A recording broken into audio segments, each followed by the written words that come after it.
This will be lesson 1 for Call of the Wild.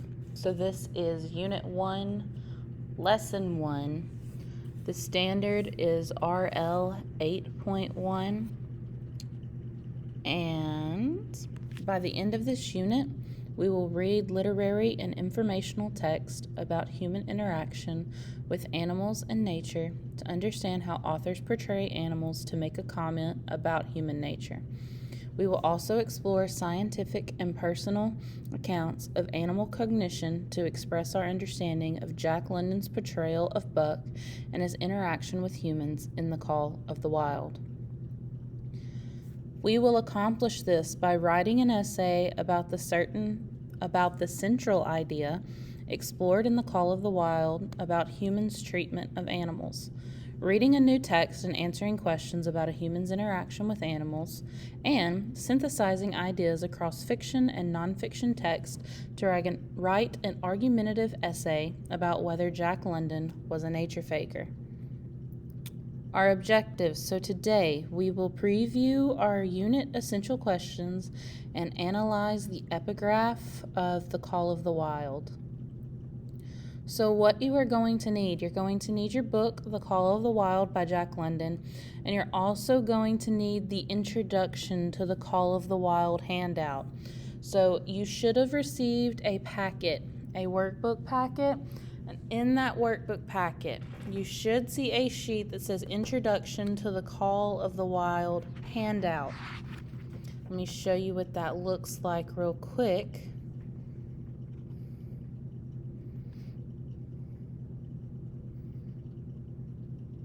This sheet.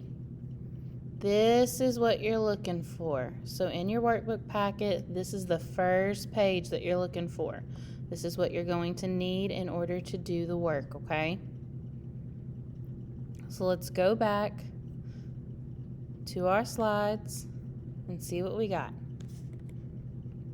So what we're going to do is we are going to consider each statement, and you are going to decide if you strongly agree, disagree, or strongly disagree. Then you are going to write a rationale. So a rationale, it's a sentence. You're just writing a sentence that is explaining why you picked your answer. So why do you strongly agree? Why do you agree? Why do you disagree? Or why do you strongly disagree? That's what a rationale is. And then this part right here, we can't work on that just because we're virtual, so don't even look at that. Ignore it, okay? So let's look at our first quotation. We have, there is no fundamental difference between man and animals in their ability to feel pleasure and pain, happiness and misery.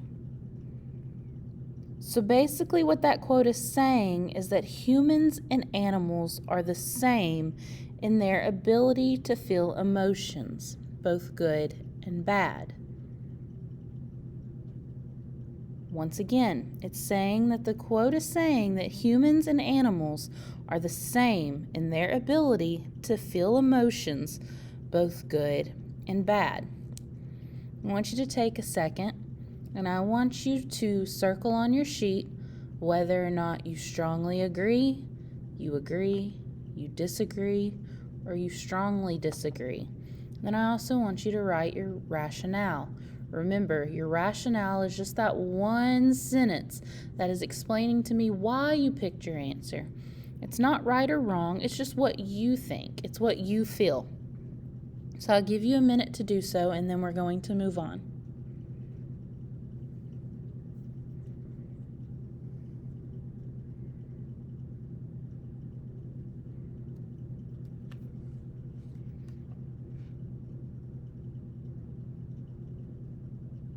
Okay, we're going to move on. If you are still writing, pause the video because we are going to the next quote. He who is cruel to animals becomes hard also in his dealings with men.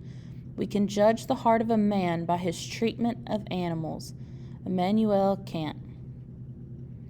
So what this quote is saying is that we can judge a person based on the way they treat animals. What do you think?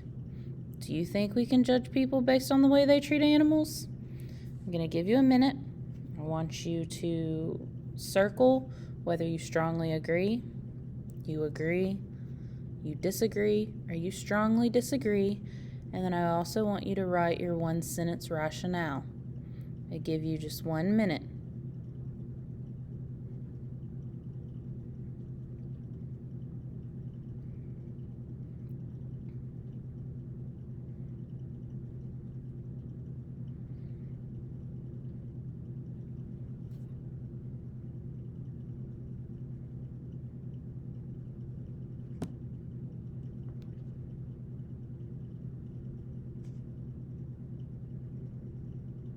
If you have not finished, pause the video before moving on.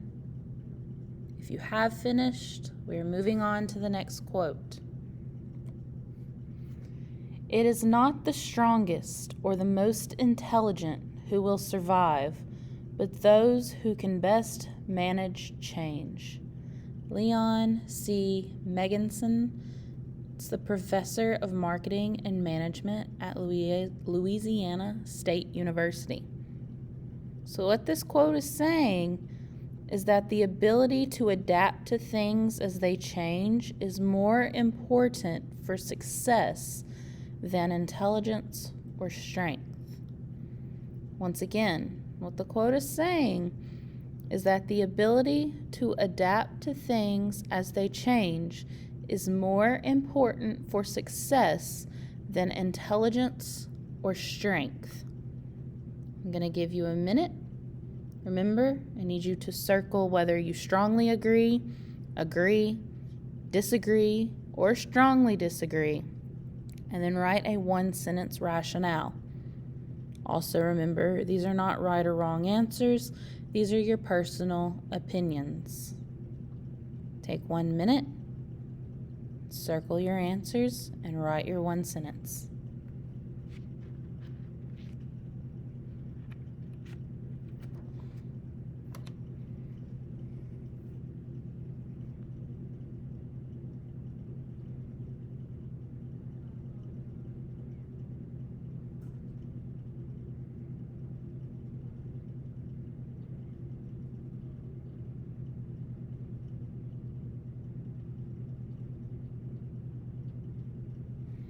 Okay, we're moving on. If you have not finished writing, pause the video. If you have finished, we will continue. Nature, it seems, has a way of returning things to how they should be. Fennel Hudson. So what that quote is saying is that nature allows things to get back to their true state. Once again, the quote is saying that nature allows things to get back to their true state. I want you to circle your answers and then write your one-sentence rationale. And give you 1 minute.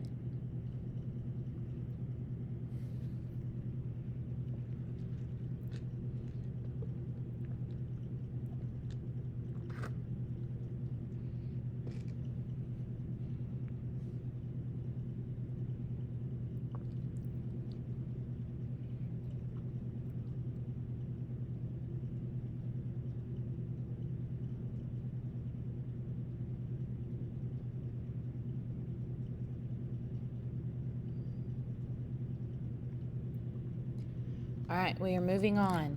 If you have not finished your quote or wrote down your answers, you need to pause the video and do so before moving on. So you see these 3 questions right here. These are our unit essential questions. We talked about it at the beginning, how we were going to look at unit essential questions. Well, these are it. So let's look at them.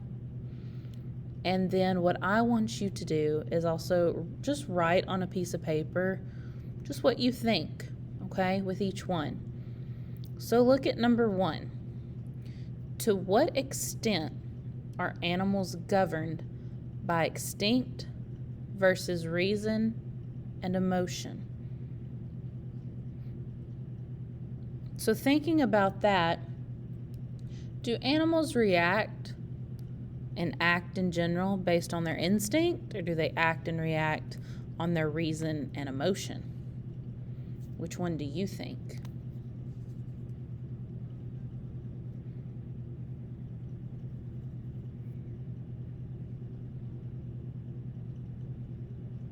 Awesome. Let's move to the second one. What can our relationships with animals reveal about our own strengths, faults, and human nature as a whole?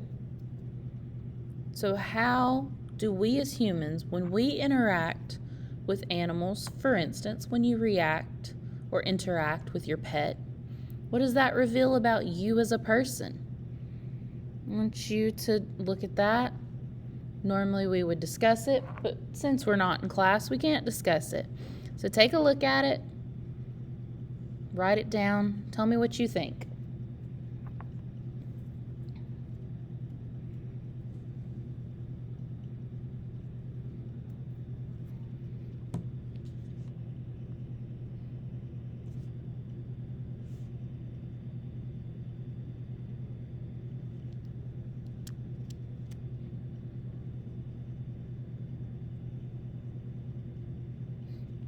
All right, let's move on to the next one. Is Jack London a nature faker? Okay, before we can even move on, what is a nature faker? We need to know what that is. So, let's say if we were to look it up in the dictionary, Merriam-Webster's dictionary, a nature faker is one that misrepresents facts about nature, usually attributing to animals traits or habits which they are not known to possess.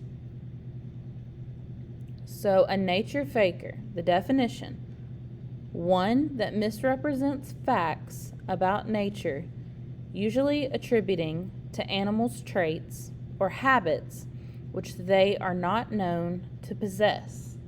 So, for instance, you could say when they make animals talk,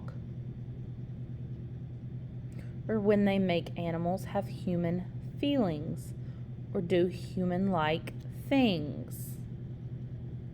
So think about that, and based on the quotes that we have read, and that we have looked at, which you can go back in the video and look at those quotes again, is Jack London a nature faker? And this is also a question that we're going to come back to throughout the whole unit. While we are reading Call of the Wild, we will keep talking about nature faker. And then, can any writer create a believable and compelling non-human character without becoming a nature faker? So do you think you could write a story about an animal and not give it human-like characteristics? Do you think you could write a story about an animal where the animal does not talk? Could you do that?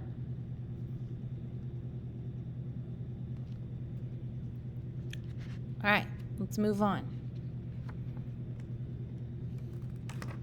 So Jack London, which if you don't remember at all who Jack London is the author of Call of the Wild. It's on the front of your book.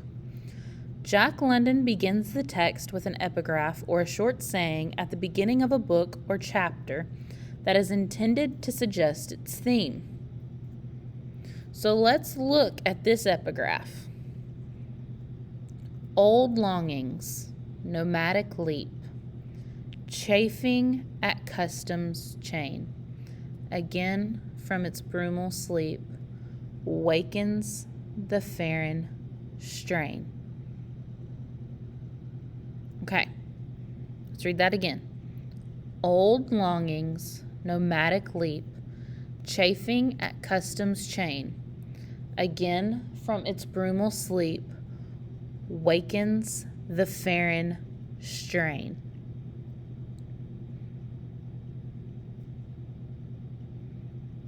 Okay, so let's look at the word nomadic. It's bolded, so it's probably bolded for a reason.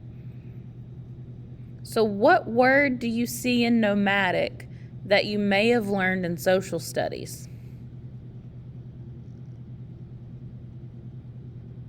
Nomad? Okay. How would you describe a nomad?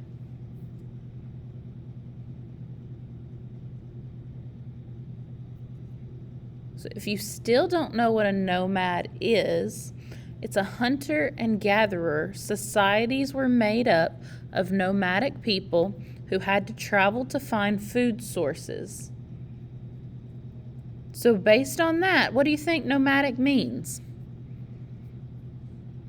If a nomad is a hunter or a gatherer who had to travel to find food, what might nomadic mean?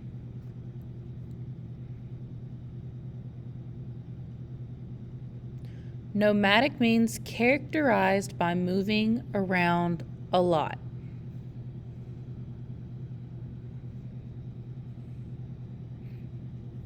So what does the suffix IC, the ick, mean in nomadic? Ick.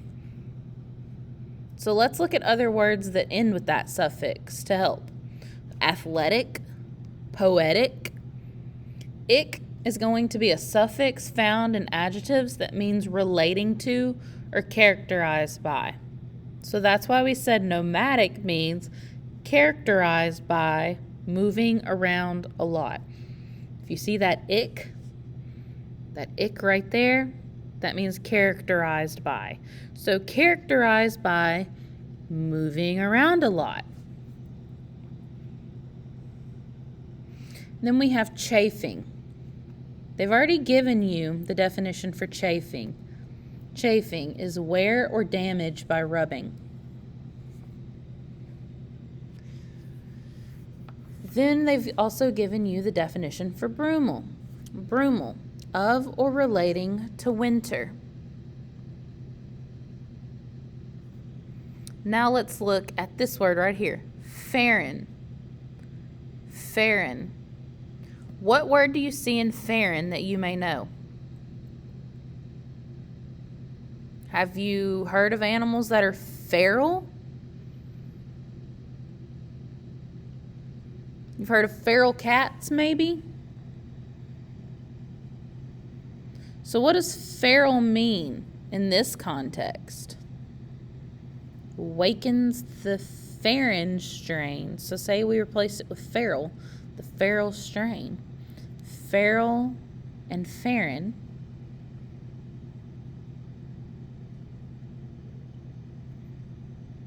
So wild. Farren means wild, characterizing a wild animal. Characterizing a wild animal.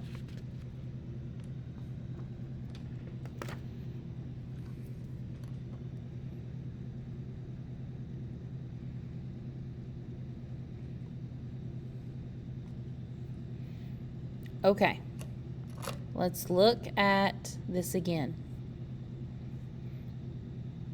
I want you to reread the epigraph. Reread the epigraph.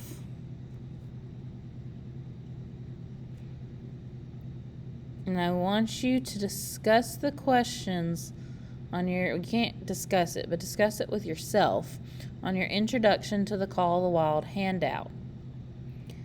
And then we are going to paraphrase the meaning of the epigraph in the space provided. So, let's exit again. Let's go back to that sheet and I'll show you.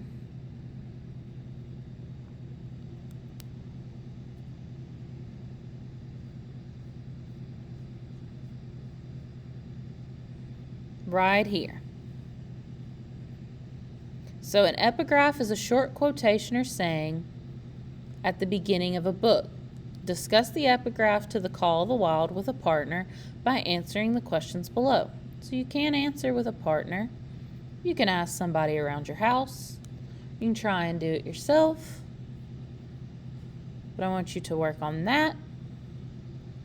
And then you are going to paraphrase the epigraph below. paraphrase the epigraph below. Now, do we remember what paraphrase means? So basically what you need to do is you need to take each line and you need to put it into your own words. So you need to rewrite each line. Don't change the meaning of it.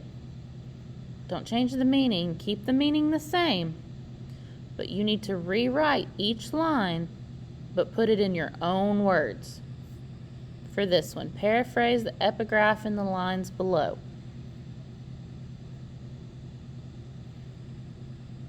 So look at each line of the epigraph.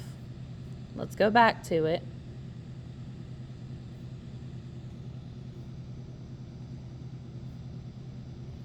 Look at each line of the epigraph, and you're going to put this in your own words. You're going to move on to the next line. You're going to put that into your own words. But keep the meaning of it the same.